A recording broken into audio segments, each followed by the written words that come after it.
Bom, e o assunto agora é alteração, reforma tributária. E eu converso com a minha amiga, especialista na área do direito tributário, doutora Luciana Pereira da Costa. Muito bom dia, como vai você? Muito bom dia também, Fábio. Uma alegria estar aqui novamente. Bom dia aos nossos ouvintes também, né? Uma ótima semana para todos. Pois é, eu agora há pouco falei sobre algumas reformas que o governo vai fazer, e a reforma provavelmente funcional, né? Porque eles estão organizando, tentando achar um jeito de bloquear hipersalários, gente que assume penduricalhos e assim por diante.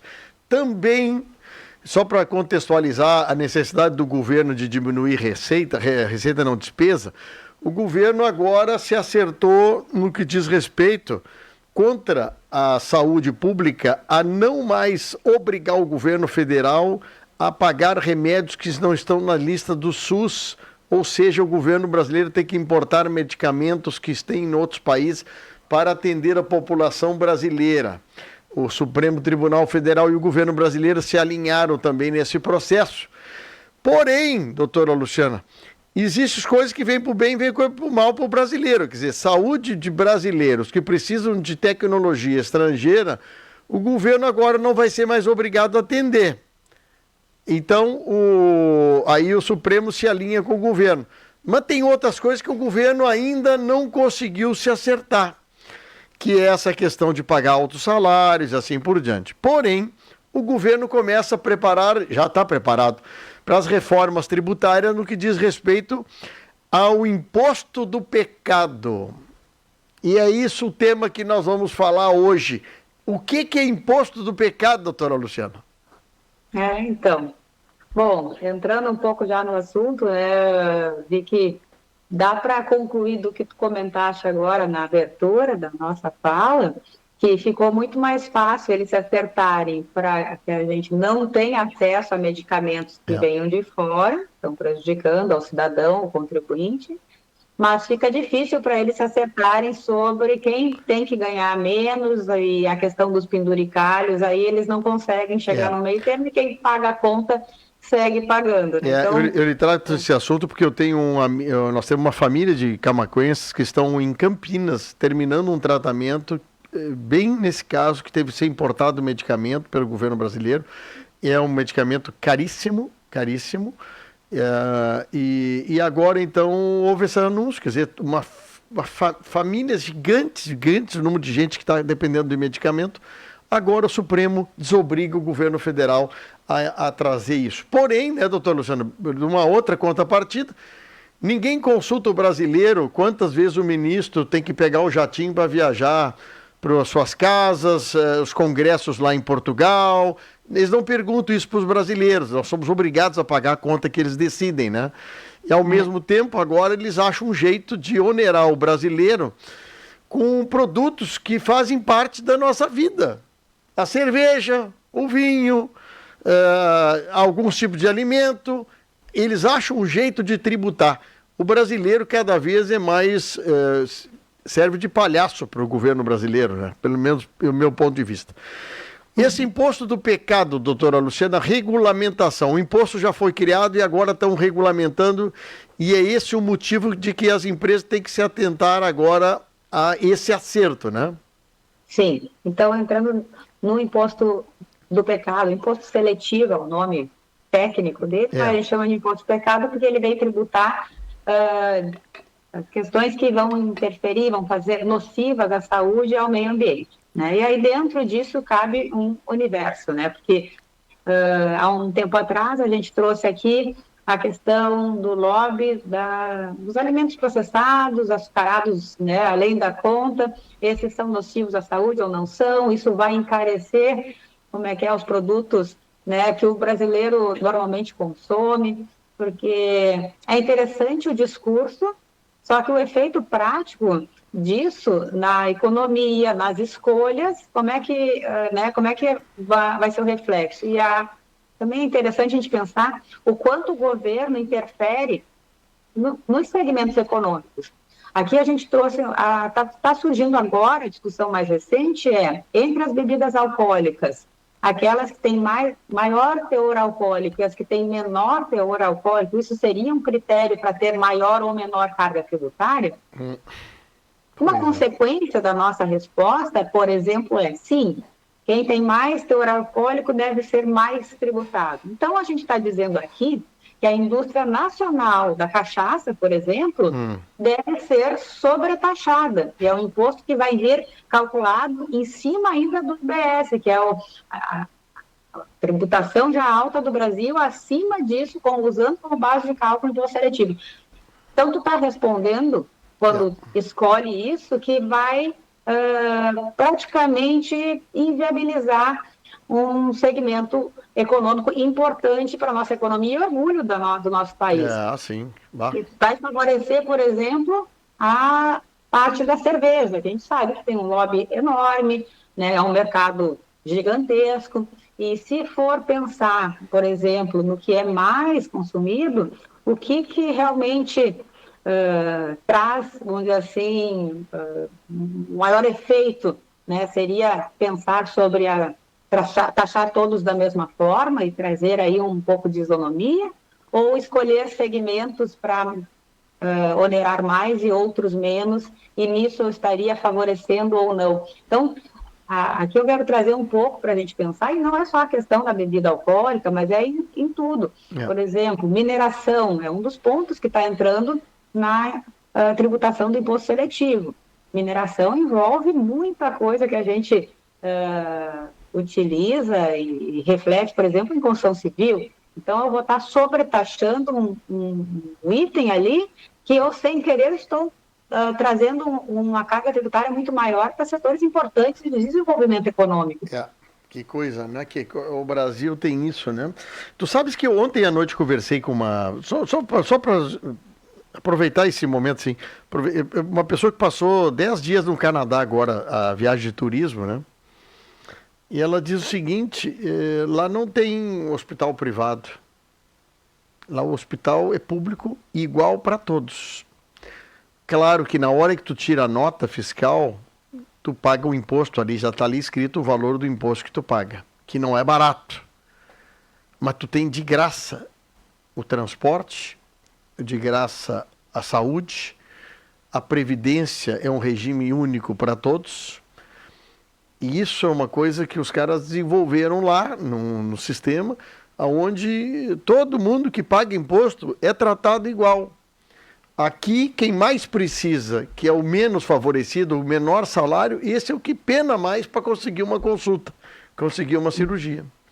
Fábio, quando a gente traz aqui na nossa conversa que determinado setor está fazendo lobby para receber algum benefício fiscal, para ter alguma forma de pagar menos, enfim, o que a gente está dizendo aqui é que no nosso país vigora a exceção, o benefício, o segmento esse é diferente daquele, esse tem que ser privilegiado, aquele não. O que acontece? A consequência geral, macro disso, é que o menor paga a conta de todos. Porque não tem almoço grátis. Se eu estou deixando de tributar em algum lugar, algum outro vai pagar essa conta. E se o governo, de regra, ele precisa arrecadar, agora está vendo um discurso de começar a diminuir o gasto público, mas é um discurso, nada de muito efetivo, porque realmente a conta está indo além do possível, além do que é gestável, pelo que a gente tem de arrecadação ainda com a reforma. Então, o que a gente está vendo? Cada vez que a gente fala aqui que tem um benefício fiscal, que tem uma exceção, que eu vou sobretaxar a cachaça e não a cerveja, eu estou trazendo desigualdade. Às vezes os argumentos bonitos, né, são coisas que eu devo ter incentivo. Se eu não cuidasse de ter exceções, todos poderiam ser tratados da mesma forma e a gente chegaria muito mais perto de um modelo como esse, que nos parece mais justo. Infelizmente, assim, eu fico pensando, né, que tem coisas, né, que o Supremo, que o governo, que o Congresso, né, eles não se atêm, né? Não se atendem à necessidade do que o povo, o que é mais fácil para o povo, né, o mais possível. O povo não consegue comprar o uísque. A cerveja, pelo preço que tá ficona. A cachaça ainda é viável. A cachaça emprega muita gente. Tem produtos de excelente qualidade. Inclusive, o Brasil é grande exportador da cachaça. Mas nesse ponto, nessa entre vírgulas que eles falam em taxação, eles chamam assim, é coisa de pobre. Cachaça é coisa de pobre, entende? E aí, meu amigo, toca pro pobre eu pagar o imposto. É interessante, né? O vinho, que hoje é produzido por, olha, dezenas de municípios no estado do Rio Grande do Sul, com qualidade impressionante, espumante impressionante, eles forçam a barra para te vender na clandestinidade. É que nem o chopp na cerveja. Quando tu tem uma fábrica caseira, tu foge no mínimo, tu arranca no mínimo com 25% a menos do valor do concorrente. Então, o Brasil do gigantismo não consegue perceber geração de negócios, famílias trabalhando, produtores rurais, né? É sempre assim. Ele olha de cima para baixo e vê o seguinte, onde nós podemos arrecadar? E aí, no meio disso, tem as empresas, né, que a gente não tem o assessoramento necessário pela quantidade de emaranhado de leis que é feito. E aí, quando tem dúvida, tem multa, né? Sempre tem isso, né? Sempre é contra o cidadão, né? Só para te dizer, outro dia eu falei com um deputado estadual sobre a questão do pedágio. Esse pedágio que tem na Serra agora com o tal do Free Flow, né? O Free Flow agora, né? Eles chamam sobre evasão do pedágio. Então, tu fala evasão de imposto, né, doutora? Tu vendeu o negócio, não tirou nota, não pagou, é uma coisa, é um crime. Agora tu passou no Free Flow, teu carrinho passou daquela goleira, tu é chamado de mesmo sonegador que o cara que não tira nota. E aí tu tem multa, tu arranca com multa. É a lógica de punir, né? Até o nome de como fazer isso, né?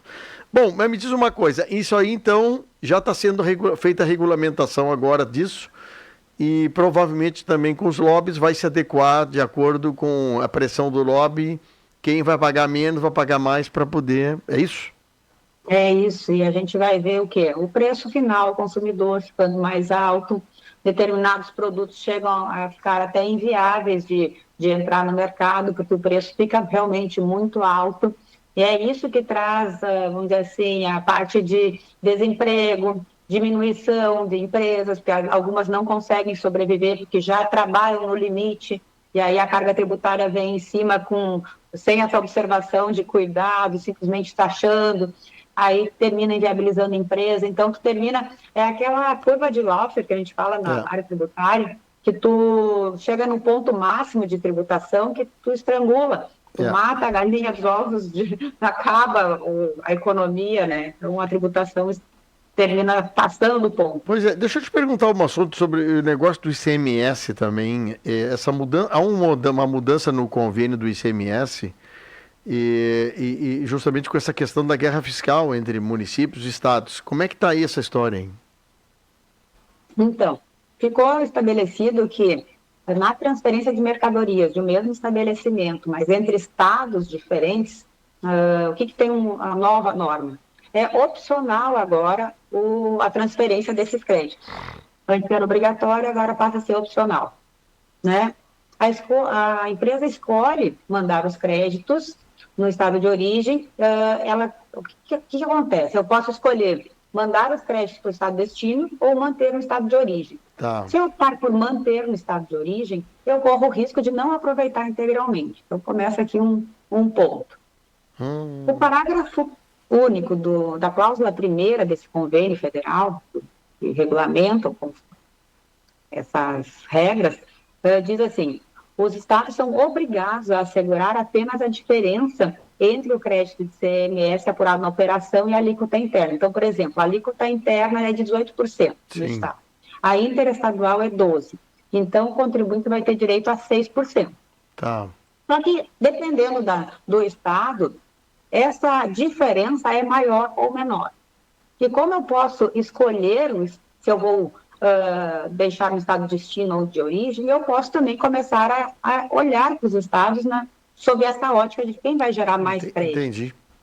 E aí a gente não está mais falando em isonomia, mas em manter uma guerra fiscal, que é realmente um dos problemas que a gente tem, né? E aí continuamos com a famosa guerra fiscal aqui. A empresa também pode optar por não transferir, né? E isso vai depender de cada caso. O que é melhor, o que não é melhor. A regra está aí vigente, está dando margem à guerra fiscal. E o papel do contribuinte das empresas é, dentro do seu contexto, com as suas características, com fatores que interferem na sua operação, aí fazer um bom planejamento tributário de como aproveitar e aonde, vamos dizer assim, alocar esses créditos do CMS. Essa é uma discussão bem importante. A gente está agora na fase, vamos dizer assim, de implementação da reforma. O ICMS é um dos tributos que vai entrar em extinção. E até que isso entre em extinção, a gente tem que, vamos dizer assim, dar vazão a esses créditos, a essas operações. E temos essas regras para lidar. Que coisa, né? A gente tem que se organizar para tentar aproveitar, para diminuir a despesa, para que tu esteja no mercado mais ou menos competitivo. E essa troca, essa transferência que a doutora Luciana está falando, ela é uma coisa muito comum. Tem quantidade de empresas que têm indústria nos dois estados, comércio nos dois estados, e eu falo de material de construção, de roupa, de medicamento, de implementos agrícolas, né? Esse trânsito é importante, né? Inclusive, daqui a pouco tu fabrica uma peça em Santa Catarina e termina a peça aqui no Rio Grande do Sul. Uhum. E cada vez mais comum, né? E principalmente a questão do e-commerce, cada vez mais fácil as transações comerciais acontecerem entre estados e cada vez mais isso é uma rotina das empresas. Então, essa notícia e esse olhar sobre como esses créditos vão ser aproveitados é fundamental e é urgente, né? Porque é uma situação que está aqui e tem que ser feita nos próximos anos já, de uma forma adequada ao planejamento da empresa. A única tristeza que eu vejo, doutora Luciana, é que toda vez que fala de reforma, a expectativa é de que o brasileiro se rale cada vez mais. É impressionante. Eu não vejo um governo que olhe uma reforma que beneficie o povo, né? Sempre é diminuir a renda do povo. A característica, vamos dizer assim, se é o Estado ser um Estado provedor, um Estado grande, um Estado inchado, ele que mantém, ele que provê o sustento das pessoas, aquele Estado pai, ele se justifica, né, criando mais arrecadação, pesando mais, regulamentando mais as transações entre as pessoas, entre as empresas, entre os negócios, e aí a gente tem esse tipo de experiência, né? Diferente de outros países que optam por deixar mais livre, a maior liberdade, respeitando questões, né, de propriedade, aí a gente começa a ter outro tipo de experiência e de consequências. Então, começa lá com a estrutura inicial, a máquina, como se pensa esse Estado, né? E aí as consequências vêm depois. Não é fácil. Não é fácil, doutora Luciana Pereira Costa, muito obrigado pelo carinho, baita assunto, e é um assunto denso, né? Mas o que a doutora Luciana comigo aqui sempre fala é o seguinte: empresas, empresários, contadores, advogados, né? Pensar em planejamento tributário, isso é uma coisa fundamental, viu? Fundamental. Às vezes uma peça que tu compra no Rio Grande do Sul, ela tem menos crédito que tu tem numa peça que tu compra em Santa Catarina, no Paraná. Tá? Aí sai mais barato tu comprar do Paraná do que comprar no Rio Grande do Sul. Toda a contradição que nós falamos de tentar valorizar um comércio local, a indústria local, tu cai em função dessa guerra tributária, né, doutor Luciano? Comprando de fora para tentar ser mais competitivo. Muito bem posto, Fábio. Quando a gente falar em melhorar a economia do nosso Estado, a gente tem que falar sobre isso. E não só ficar com o discurso, mas entrar dentro dessas questões, que aí sim a gente está falando em melhorar a economia do Estado. Eu olha, sou a favor disso. Minha amiga, muito obrigado. Uma boa semana para ti, hein? Boa semana também para todos nós. Um grande abraço.